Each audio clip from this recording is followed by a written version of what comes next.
Guys, welcome back to my channel. It's me. আজ আমি আলোচনা করব ইন্টারনাল এক্সামের ফিজিক্যাল এডুকেশন কোশ্চেন সম্পর্কে। তো অ্যান্সারটা দেখানো যাক। যে ফার্স্টের কোশ্চেন ছিল যে স্বাস্থ্য কাকে বলে।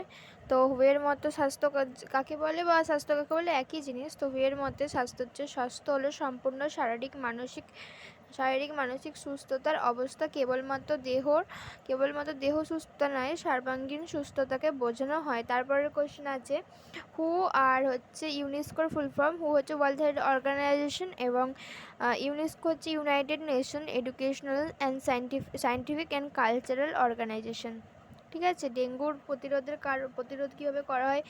আমরা সকলেই জানি যে জমা জল জমতে দেওয়া চলবে না, এবং জ্বর হওয়ার সাথে সাথে যদি জ্বর এক সপ্তাহের মধ্যে না ছাড়ে তো তখন কি করতে হবে? তখন ডাক্তারের সাথে কনসার্ন করতে হবে এবং সেই সমস্ত রক্ত পরীক্ষা করার মাধ্যমে ডেঙ্গুর চিকিৎসা করতে হবে। যাই হোক, নেক্সট কোয়েশ্চেন দেখে নেওয়া যাক। নেক্সট কোয়েশ্চেন হচ্ছে হাইপোকাইনেটিজম বা গতিহীনতা সংক্রান্ত রোগ। এটা ফাইনাল এক্সামের জন্য মোস্ট ইম্পর্টেন্ট।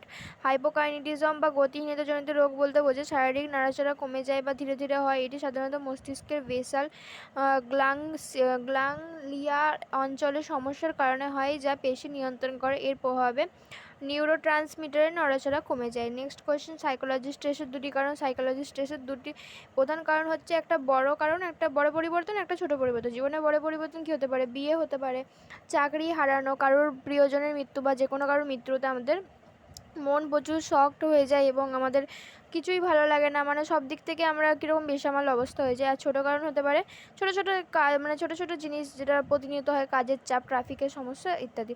স্কোলিওসিস কি? এটি কোন অঙ্গের সাথে জড়িত? স্কোলিওসিস হলো মেরুদণ্ডের একটি রোগ যা মেরুদণ্ডকে পাশ থেকে বাঁকিয়ে দেয়। স্কোলিওসিস মেরুদণ্ডকে এস বা সি এর মতো বেঁকে যায়। তারপরের কোয়েশ্চেন হচ্ছে সুষম খাদ্য কাকে বলে? সুষম খাদ্য বলতে বোঝায় যে আমাদের শরীরের প্রয়োজনীয় সকল পুষ্টি উপাদানকে সঠিক পরিমাণে ও সঠিক অনুপাতে থাকে, যেমন শর্করা, প্রোটিন, ফ্যাট, স্নেহ পদার্থ, খনিজ লবণ, জল ইত্যাদি।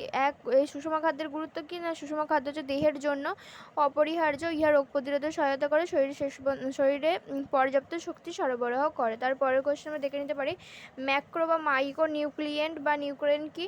না, ম্যাক্রো বা মাইক্রো নিউক্লিয়েন্ট হলো খাদ্যের দুটি প্রধান উপাদান। ম্যাক্রো নিউট্রিয়েন্ট হচ্ছে কার্বোহাইড্রেট, প্রোটিন, ফ্যাট, শরীরের শক্তি, ক্যালোরি সরবরাহ করে।